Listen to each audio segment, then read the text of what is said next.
Shalom. Today we're going to speak about the most obscure and the most important tribe of Israel, the tribe of Shimon.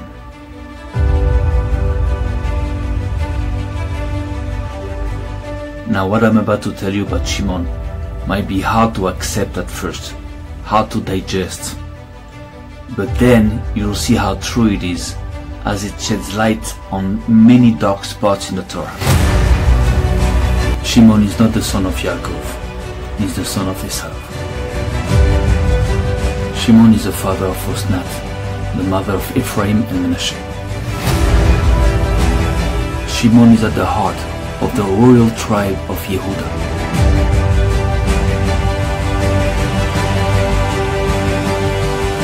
And David comes from Shimon within Yehuda.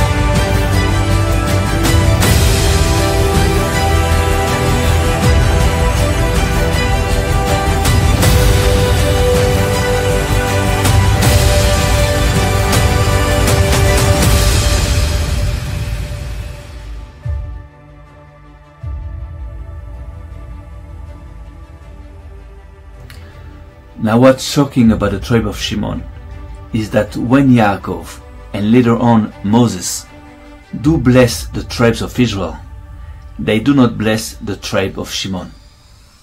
Now it does not mean that the tribe of Shimon was not blessed somehow in a more secret way. And what brings us to believe so is that when Moses does bless the tribes of Israel, the very first word that starts the blessing of Judah and the very last word that ends the blessing of Levi that follows form the name of Shimon. Somehow it brings us to understand that maybe was the blessing of Shimon secretly embedded within the blessings of Judah and Levi, which by the way are the only two tribes that are called brothers of Shimon in the Tanakh. So that makes the tribe of Shimon even more mysterious.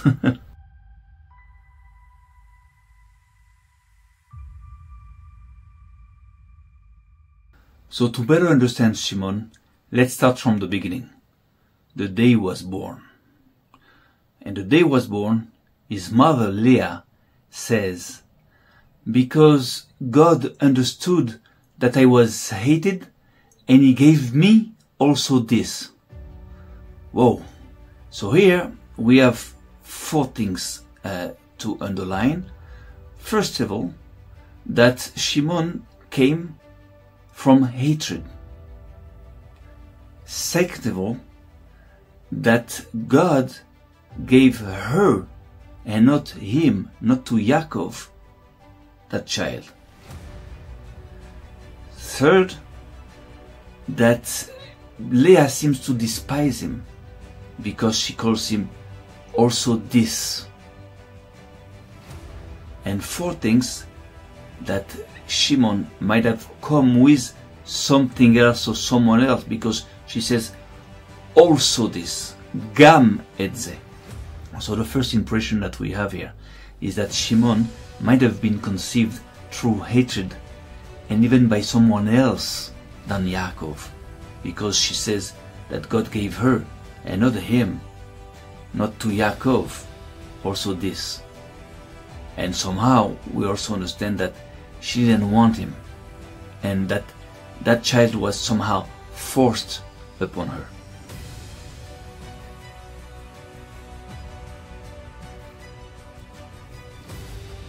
Okay, let's dive a little deeper in order to understand all this. Now you know in the Tanakh, words might have different meanings, and sometimes very secret meanings that can be revealed through their anagrams. Now, one of the most important words pronounced by Leah at that point is the word senua, because God understood that I was hated. Senua is hated. Now, this very important word has in fact a very, very deep and secret anagram, which is the word anusa, which phonetically sounds like raped. Now the problem is that in Hebrew, the word anusa writes with a samech and not a sin. So in that case, anusa cannot really be the anagram of senua. However, the Torah, the Tanakh, somehow does validate it. And this is how. In the book of Nehemiah, there is a woman mentioned as being the mother of a certain Yehuda. And that woman is also called Hasenua, which means the hated one. But there, the word senua, which is supposed to be written with a sin in Hebrew, is written with a mistake, with a samech, which means that the Torah secretly validates the fact that the word senua with a sin can hide the anagram anusa with a samech. And this is the greatness of the Torah. This is a very, very thoughtful ways to help the investigator to understand things within things. Now, in the Hebrew alphabet, there are 4 sets of letters that can be confused phonetically. You have the tav and the tet, the vav and the vet. You have the sin and the samech, and you have the kuf and the kaf. So you're going to see that in the Torah, it is used, those sets of letters that can be confused in between them are being often used in order to explain things in between the lines. Now, if it's true that Leah was raped, we still have to understand by who, when, how, and most importantly, if that makes a bastard out of Shimon. So now, to unfold all this, let's analyze the very name of Shimon. And besides the obvious fact that the name of Shimon seems to be made out of the contraction of the name Shema Avon, which is understanding the sin, the very anagram of Shimon is Min Esav, meaning that comes from Esav. Now, besides the fact that the nature of Shimon seems to reflect the nature of Esav, Shimon draws sword at the age of 13, just like Esav drew sword and killed Nimrod at the age of 15. The fact that Esav is not blessed either, because the announcement of Yitzhak to Esav is not a blessing, it's not mentioned as a blessing like it is for Yaakov. Besides this, we also know that Leah was supposed to become the wife of Esav. She was meant to be his wife. And that this is why she had empty eyes, because she was crying and she didn't want to become his wife. So that's another important point. Now, the most important point is to be found in the story of Dinah that was raped by Shem. Because right in the beginning in that story, Dinah is called the daughter of Leah. And therefore, the text and the scholars both agree on the fact that like daughter, like mother, for us to understand that what happened to Dinah already happened to her mother Leah.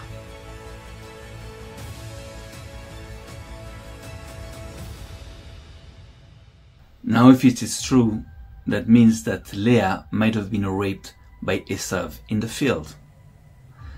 Now check this out. The scholars also say about Dinah that Yaakov should have given her to Esau his brother as a wife instead of hiding her.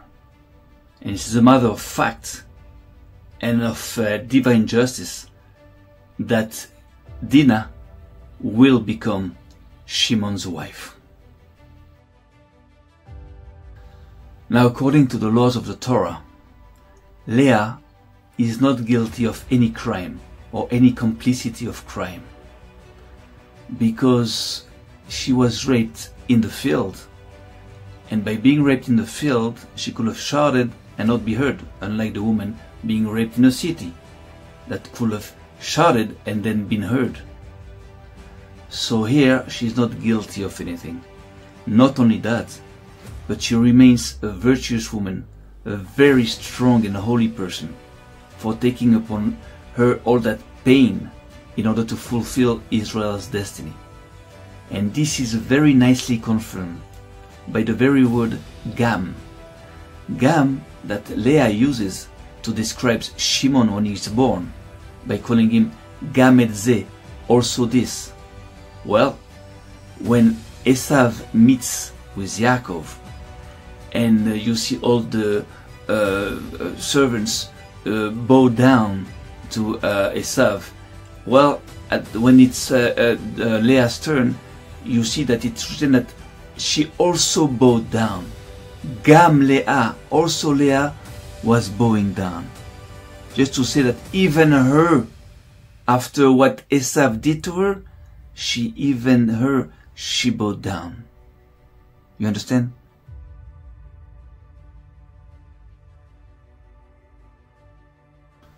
Now the big question is, does that rape makes a bastard out of Shimon? Now, besides the fact that it is clearly mentioned that there are no bastards in Israel, there is a law called Rov Beilut Aha Aba'al, which stipulates that in the case of doubts about the conception of a child, the child is considered being the official son of the husband of the woman. That means of the one that knows the woman the most. So now we better understand what Yaakov says to Lavan when he said that he changed his salary 10 times, because Yaakov's salary was his children. He worked for Lavan for his wives, and therefore for his children. And we then know that Lavan did affect the conception of these children 10 times. We know that for the first one, he managed to switch the women. And now we know that for the second child, he managed to switch the men. But just like the venom of the snake can be punctured to make the anti-venom, so was the goal of Yaakov by going to Lavan's house to make his children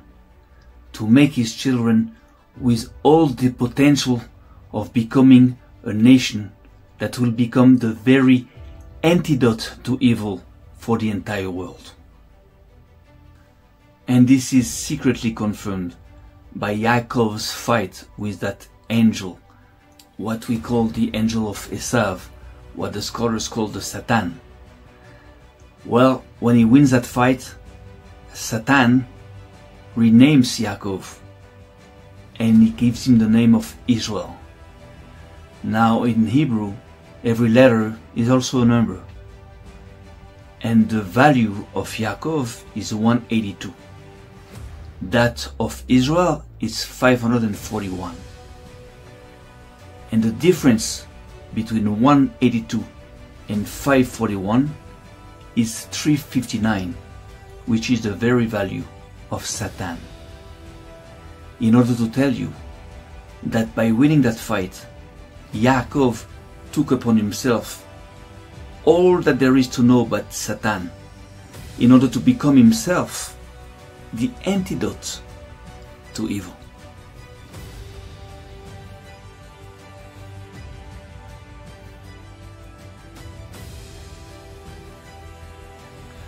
Now, another fact that confirms a little more that Esau is indeed the genitor of Shimon is that later on in the Torah we see that 500 men from the sons of Shimon go to the mount of Esav in order to ask an inheritance from Esav.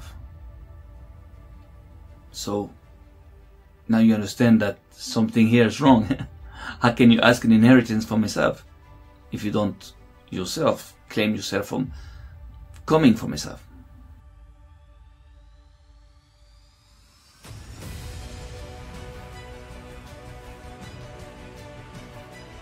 Now, as soon as Shimon appears in the Torah, we see how close he is to Levi.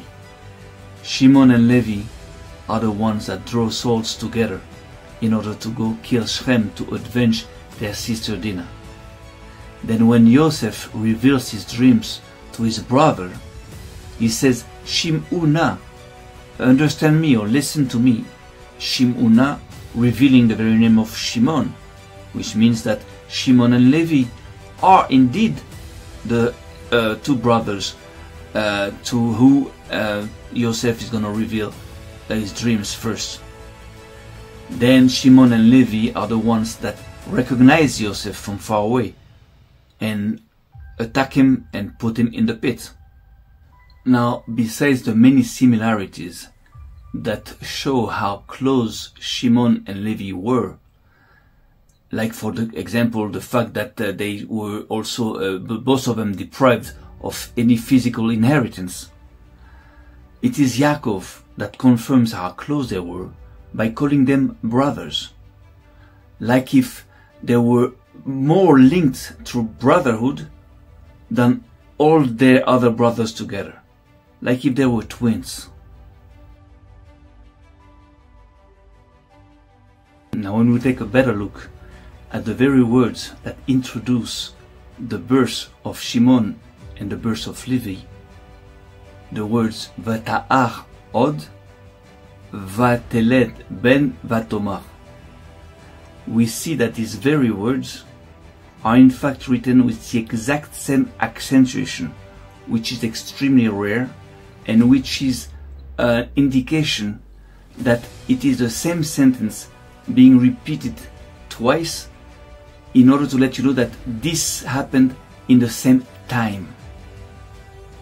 And that in this case, Shimon and Levi were indeed born together as twins, or more specifically, fake twins, because one coming from Yaakov and the other one coming from Esav. Now it is interesting to notice that Levi comes from the word lelavot in Hebrew, which means to accompany, to escort. Like if Levi was meant to accompany Shimon, to escort Shimon. Now, the notion of two twin brothers having different fathers is a very fundamental knowledge, very important knowledge to know, and that repeats itself in the Torah, starting by Cain and Abel. We had that in our previous video, you can check it out.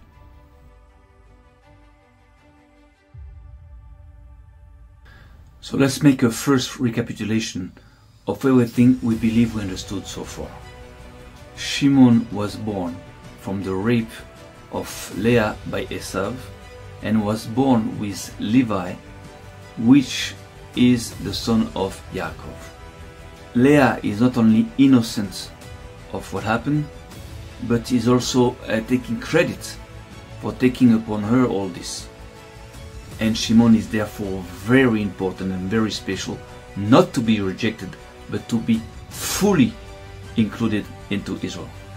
Now, if you know that Esav's offspring is made out of bastards, that Esav engineers bastards, you also know now that Shimon is the only son that he made, that he engineered, that is not a bastard, which makes him very important for both Esav and Yaakov.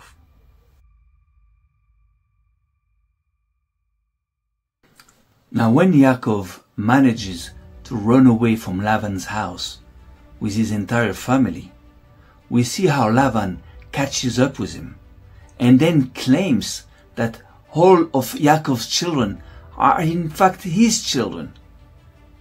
He doesn't mention the money or the sheep and the flocks he had with him. No, only the children. So the fight here is about the children. He says, those are my children, not yours. Well, then Yaakov and Lavan make a deal. And what's strange is that then Yaakov runs to meet with Esav, which is a little strange because it is exactly from Esav that Yaakov ran away like 3 decades ago. So this is an important fact that we have to understand, that there is a reason why Yaakov wants to go there, to also make a deal with him somehow. Now think, if the children were at the heart of the dispute between Lavan and Yaakov, maybe does Yaakov run towards Esav in order to make a deal also about children, or more specifically about one child, about Shimon. And indeed, when we analyze this meeting, we realize and we see that Shimon is at the very center of that meeting. And this is also very nicely exposed by the very position of Shimon in the middle of all the other children. Because at first you have the 4 children of the servants, then you have Reuven, then you have Shimon, so 5 children before Shimon, and then after Shimon you have Levi, Yehuda, and then you have Issachar and Zvulun, and then Yosef, which is another 5. So 5 children in front of Shimon, 5 children behind Shimon, and Shimon in the middle. So now let's dive a little deeper into that meeting in order to see if Shimon was indeed at the very center of it.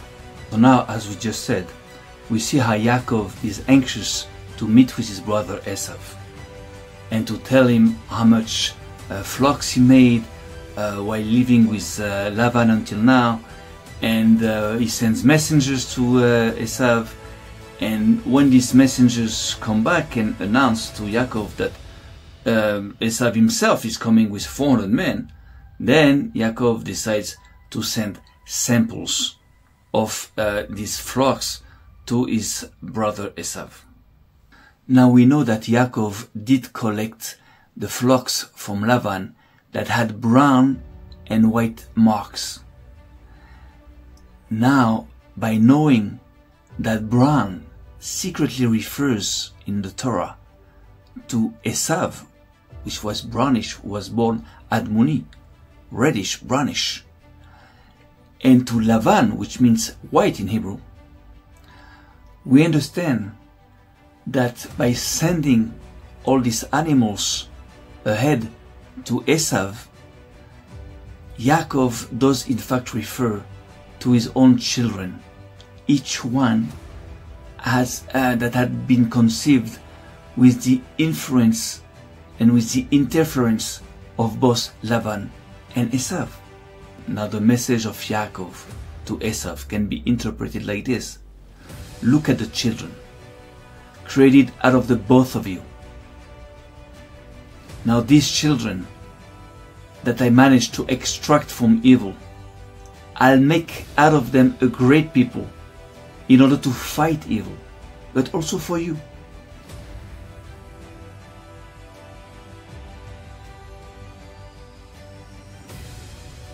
Now the next phase of that passage is the fight between Yaakov and that angel. Now this passage is being introduced by the fact that Yaakov was sleeping, and by the fact that the present he sent to Esav was passing through on his face. So that weird expression is only used once more in the Torah later on about God passing through on Moses' face, which brings us to understand that maybe this entire scene was maybe a vision or a dream. Now in that passage, Yaakov gets up, takes his 2 concubines and his 2 wives and his 11 children, and makes them cross the river of Yabok, which is at the frontier of the sons of Ammon. Now it is specifically written 11 children, not 11 sons, because at that point Yaakov has 12 children, 11 sons and Dinah.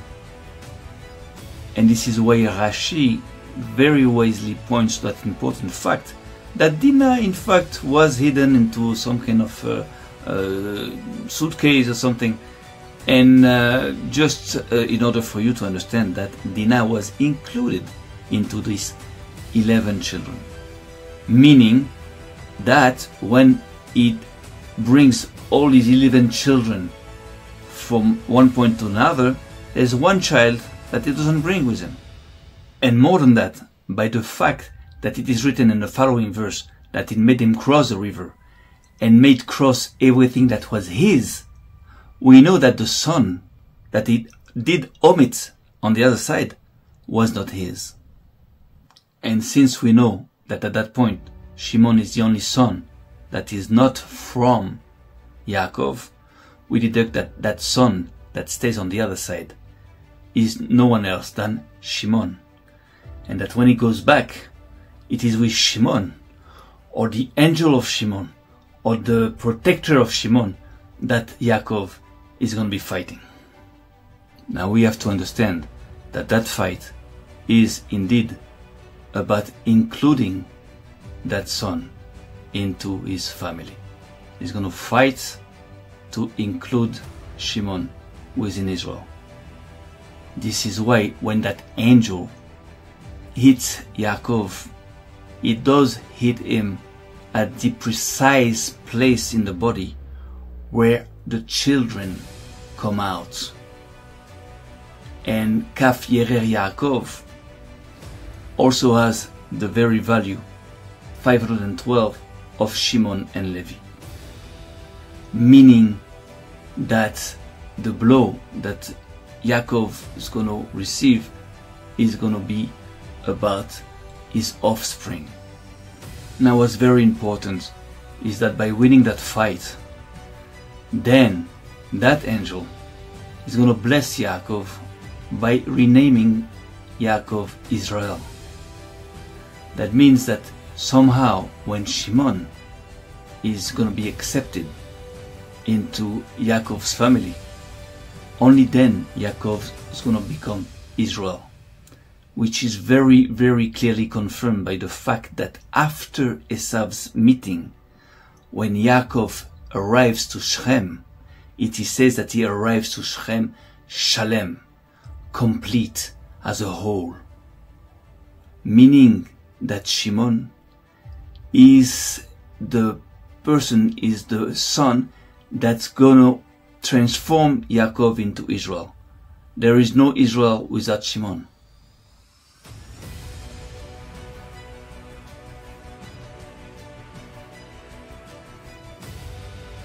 Now after that spiritual meeting comes the physical meeting with Esav, and not anymore with the angel of Esav, which by the way has a value 467, which is close to 466, that of Shimon.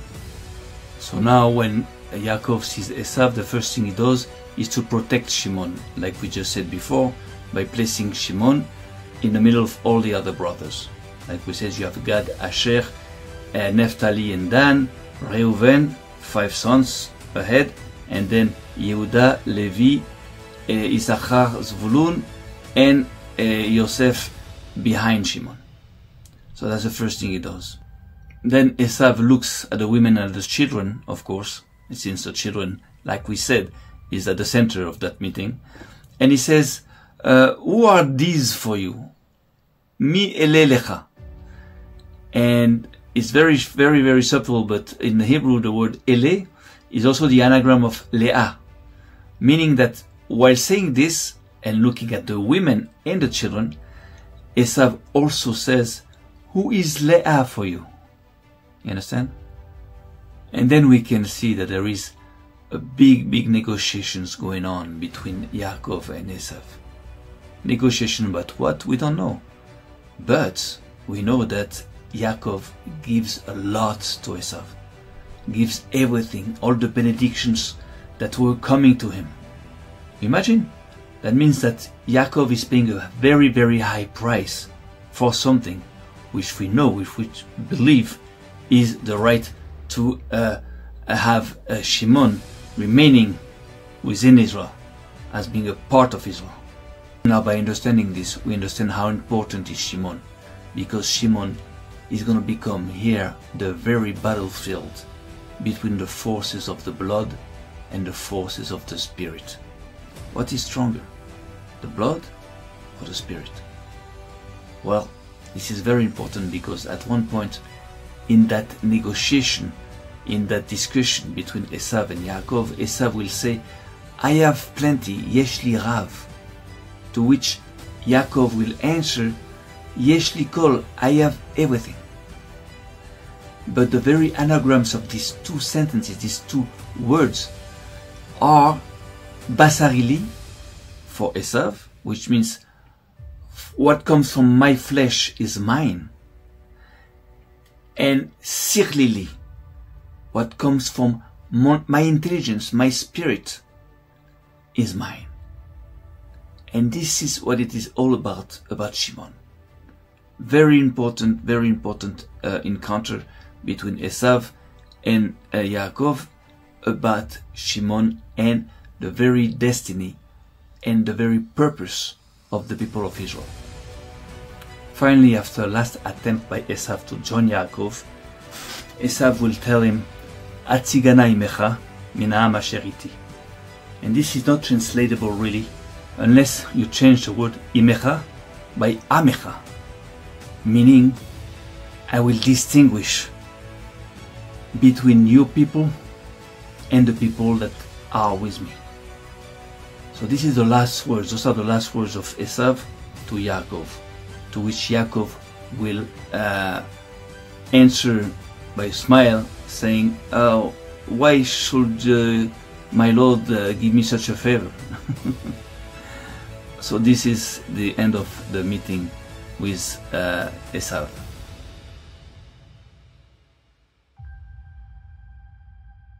So now, right after that important meeting about Shimon, we have now that next episode exposing Shimon himself reacting to Dinah's rape. Because Shimon himself is the fruit of a rape. And by going out and avenging his sister Dinah, and by punishing harshly the author of that rape, we understand how Shimon's destiny will be after that to destroy Esav at the end of times, as Rashi mentions a few verses before, because the book of Obadiah is talking about the tribe of Shimon and the saviors of Israel. Now what's important to understand is that after the punitive action of Shimon and Levi in Shrem, Shimon will end up marrying Dinah, his half-sister, while his brothers will take the women of Shrem as wives, except for Judah, that will go down to Adullam and will take the daughter of Shua as wife. Now, it's funny because again, as we said before, Yaakov, who according to our scholars should have given Dinah to Esav as a wife, well, now is giving Dinah to Shimon as a wife. Now we see out of this complex union, Dinah, who cohabitated with both Shrem by rape and then Shimon by marriage, gave birth to two children, one named Osnat and the other one named Shaul. And since Shaul is called son of the Canaanite woman, and therefore is called the son of Dinah, which is the Canaanite, and therefore not the son of Shimon, we know that that son, Shaul, that belongs to the sons and the offspring of Shimon, does not in fact belong to Shimon, because he's not the son, the natural son of Shimon, but that of Shechem. And therefore, that specific person, Shaul ben HaCanaanite, will be identified later on as Zimri ben Salo, who will bring the entire tribe of Shimon to join with the so-called daughters of Midian and almost be decimated by the wrath of God. And therefore, if you understand this, that Shaul, son of the Canaanite woman, that appears in the offspring of Shimon, is not the natural son of Shimon, but that of Shechem, so you can deduct that Osnat is in fact the daughter of Shimon. Osnat, who will become the wife of Joseph and the mother of both Ephraim and Menashe. Just as Shimon was taken into Yaakov's family, Shimon himself is taking Shaul into his family, while Osnat will become also taken by Potiphar, which is the king of Egypt at the time.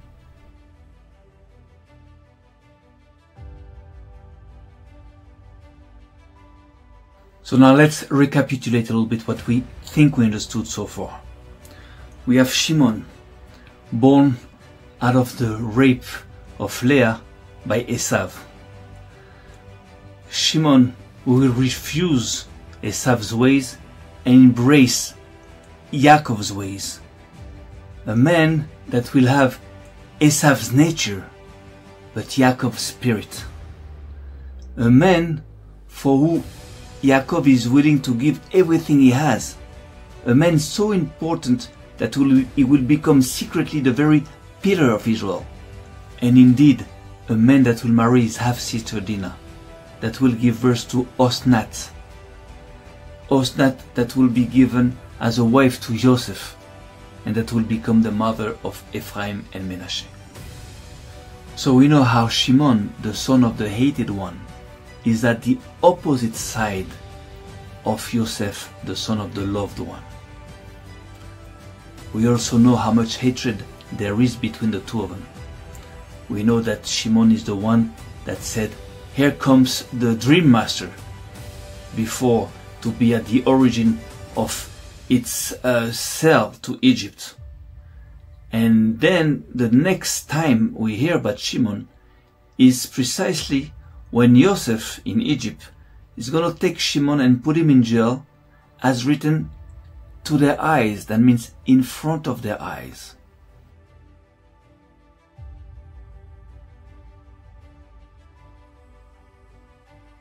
Now, most people know about the story of Joseph and his brothers in Egypt, but not too many people know about the details of that story, because not too many people know about the subtleties of the Hebrew language. Now, when it is written that Joseph put his brother Shimon in jail in front of his brothers, le'einehem, to their eyes, textually, it brings us to understand that after they left, then it took him out of jail. Now, before to try to understand the reasons why he would have done such a thing, just know that the man that takes Shimon out of jail, Joseph's deputy or Joseph's slave, whatever, tells his brothers, "Don't worry, your money came to me." And then he takes out Shimon out of jail, as if Shimon was in fact their money, their payment, or their treasure. Very important. Another reason Joseph would have had to pretend to jail Shimon in order to release him in secret after his brothers left can only be explained by something very, very important he had to tell him that his brothers could not suspect. Now, since we know that Joseph knew that Osnat was Dinah's daughter, and that he must have known that she was also Shimon's daughter, well, the most important thing we believe he could have wanted to tell him is to tell him that he's Joseph, to reveal himself. And not only this, but to reveal that his own daughter, Osnat, was now his own wife, and that she was also the daughter of his two sons, Ephraim and Menashe, and that therefore there was no more reason for hatred between them, because Joseph's offspring is also Shimon's offspring. So at that point we believe Joseph did reveal himself, and this is in the case that Shimon did not recognize him, which would have been kind of surprising, because at the time Shimon did recognize him from far away before to put him into the pit and sell him to Egypt. But anyways, this is what we believe that Joseph could have told Shimon at that point. And if it is true, we can see that then Shimon knows how to keep a secret, because he also pretends with his brothers that he doesn't know that that new king of Egypt is in fact Joseph. He plays the game. So all this, you see, those are different angles and different details of the story that make it a little more spicy. So again, by the fact that Shimon does not reveal to his brother that he knows who the king of Egypt is, brings us also to believe that a secret deal, a secret alliance was made between Shimon and Joseph. Very, very strong alliance for the future times. Now, the fact that we suspect that Shimon might have guessed who really was the king of Egypt is not only that he had the ability to recognize him from far away, but also the fact that he recognized the strength of his father's house when Menashe put his hand on him after Shimon defeated all the guards that Joseph sent to put him in jail, to arrest him. Then when Joseph saw that the strength of Shimon was so great that no guards could have a hold on him, he told his son Menashe to grab him, and then Menashe grabbed him, and according to our scholars, then Shimon recognized and said, "Oh, this is the strength of my father's house. There's no such a strength, only from my father's house." So you understand? So we know that maybe Joseph revealed himself to him before Shimon did actually recognize him, which he was about to. Now, knowing how Ephraim and Menashe also come from Shimon explains how later on we see them living together with Shimon, and we also see them going with the sons of Shimon to the mount of Esau to claim an inheritance.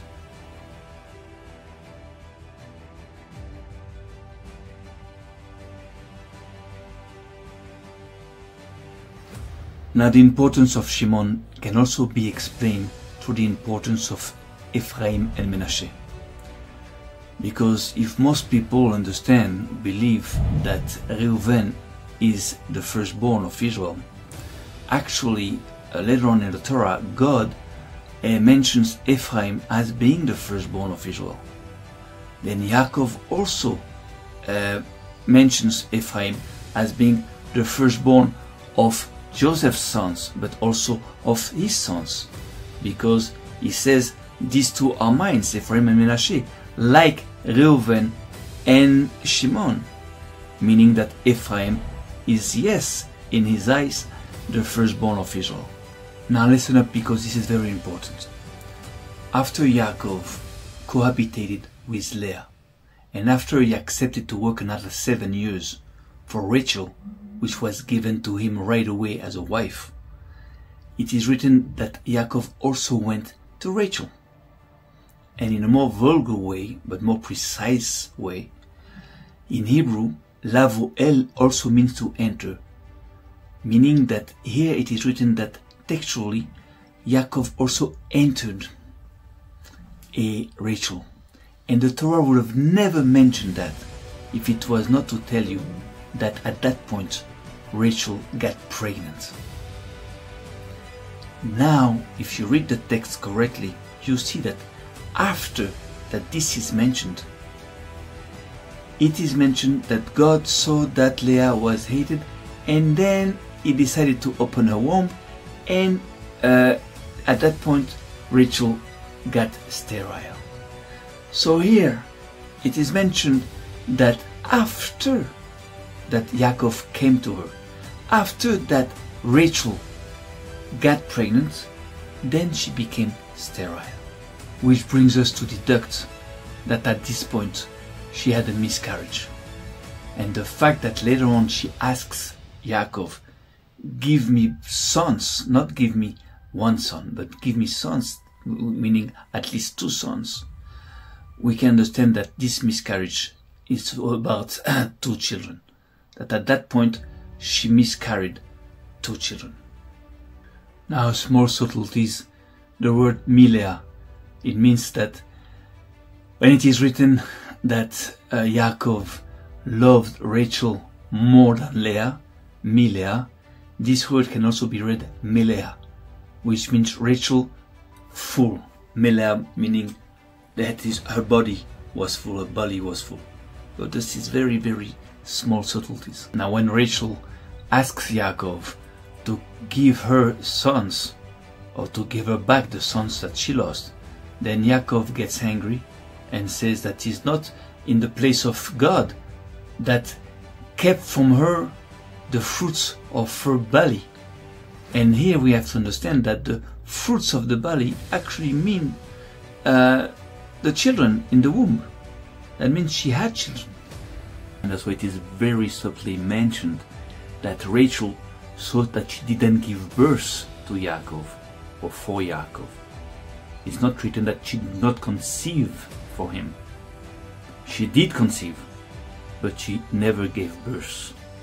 Understand?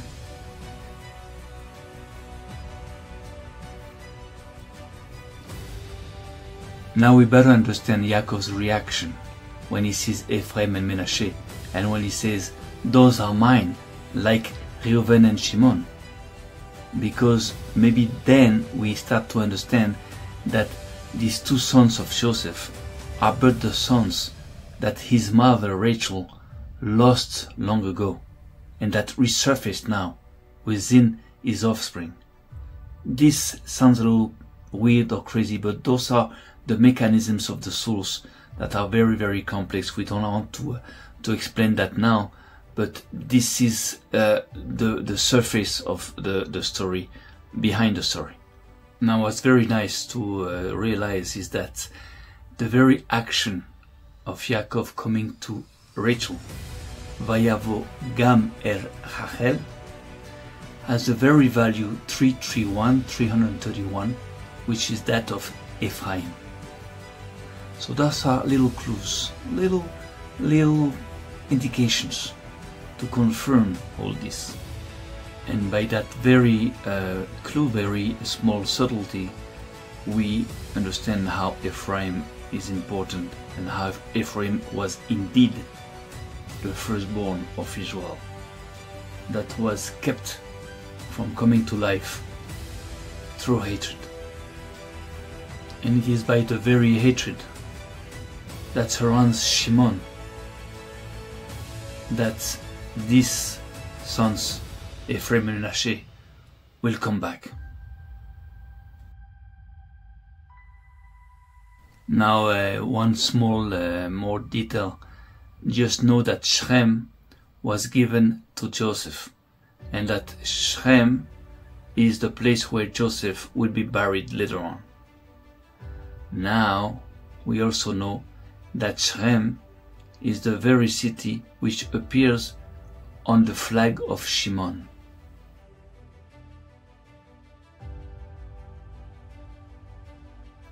So this is what you have to know in order to understand the importance of Shimon. Besides Levi, Yehuda is the only one that is called the brother of Shimon. Shimon is so important for Yehuda that Yehuda is going to give him a part of his inheritance. Whatever is material or spiritual, at that point Shimon is going to be a part of the tribe of Judah, which is the royal tribe. And therefore we can understand that Shimon is going to have a big role to play within the kingdom of Judah. Therefore, it's interesting to note that the very value of Shimon, 466, and Judah, which is 30, forms 496, which is the very value of kingdom, Malchut. So, also in the book of Esther, we see that there are two kinds of Jews mentioned there. That's why sometimes it's written Yehudim, Jews, with two Yud instead of one Yud. Signs of a duality. When a man starts his speech, he says, Yeshno Am Echad. We have one people, spread up and spread out between the nations. Yeshno Am is a very special form of writing, but it automatically reveals the name of Shimon, which means that in the book of Esther, Shimon is also described as being a Yehudi, a Jew. Just like later on, in the Shoah, in the Nazi Germany, you'll have two kinds of Jews that will be described by the Nazis. You'll have the Jews from Israel and the Gypsies, two kinds. But then we'll come back to this later on. So the most important thing to understand is that Shimon is a part of Judah. Very important. And therefore, anybody in the Torah mentioned as being a Jew, Yehudi, can also belong to Shimon, that is embedded into Yehuda. That's why when Yehuda tells his brother Shimon, come and help me to conquer my inheritance, and then I will help you to conquer yours. Well, it's the same thing, since Yehuda's inheritance will be also Shimon's inheritance, or a big part of it. You understand?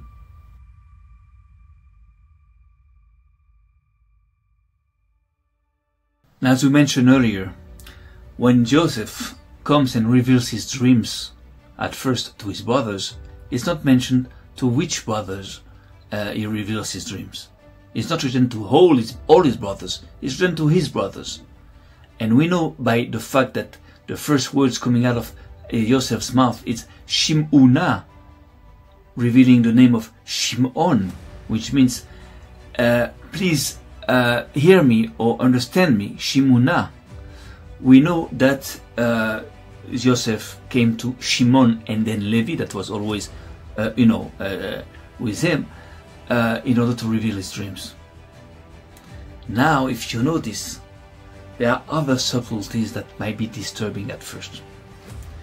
When David later on speaks to his brothers and to his people, what does he say? He says, Shim'uni, Ahai ve'ami. Understand me, but here again, the name of Shimon or Shim'oni comes out. You know, the Torah is not just like a newspaper. Every word is very, very carefully chosen. So if here we have David mentioning Shimon secretly when he addresses to his brothers and people, so does that mean that David might come from Shimon's tribe? When we know that David comes from Judah, but this doesn't go against this. You know, it's like saying that you're from New York, or are you from Brooklyn or from New York? The same thing. You understand? So this is very important. You know why? Because David is the only one in the Torah that was born just like Esau, physically reddish, admoni. And this we cannot explain unless we understand that maybe did David come from Shimon within Yehuda. Actually, our scholars teach us a story about the birth of David, which was subject to some polemic at one point, because at one point they believed that David might have been a bastard, but then they figured out that it was not, and his mother did not commit any crime, or everything was okay, and it was not a bastard. So why did the scholars, the wise scholars, mention this? No need to mention it, if it is just to tell you that there is something about the birth of David that is not clear there. You understand? Now, by knowing David, we know that it is almost the perfect reflection of Esav, but for the good side, not for the bad side.